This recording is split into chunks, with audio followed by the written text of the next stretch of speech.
بارزانی بەسەردانێک گەیشتە پاریس و لەگەڵ وەزیری بەرگری فەڕەنسا و سەرۆکی شارەوانی پاریس کۆبۆ و شەڕی داعش و کۆنتڕۆڵکردنەوەی مووسڵ تاو توێکران. پەیامنێری ئەنارتی ڕایگەیاند دوای نیوەڕۆی ئەمڕۆ بارزانی گەیشتە فەڕەنسا و لەگەڵ ژانیڤ لۆدریان وەزیری بەرگری فەڕەنسا لە پاریس کۆبۆوە. بەڵای ئاماژەی بەوەش کرد لە کۆبنەوەکەدا شەڕی دژی داعش و پرۆسەی کۆنتڕۆڵکردنەوەی مووسڵ و دۆخی هەرێم تاو توێکران.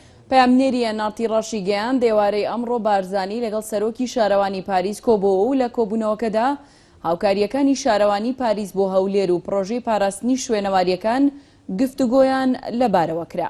بەڵاو تیشی بڕیارە سبەینێ بارزانی لە کۆشکی ئێلیزێ لەگەڵ فرانسۆ هۆلاند سەرۆک کۆماری فەڕەنسادا کۆبێتەوە. پێشتر سەرۆکایەتی هەرێم بڵاوی کردەوە بارزانی لە سەرداوای فرانسۆ هۆلاند سەرۆکی فەڕەنسا سەردانی ئەو وڵاتە دەکات کە فواد حسێن سەرۆکی دیوانی سەرۆکایەتی هەرێم یاوەر بارزانی دەکات لە سەردانەکەیدا. 23 مانگی ڕابردوو بارزانی گەشتێکی بۆ دەرەوەی وڵات دەست پێکرد و لە سەرەتادا سەردانی تورکیای کرد و لەگەڵ سەرۆک کۆمار و سەرۆک وەزیران و سەرۆکی پەرلەمانی تورکیادا کۆبۆ.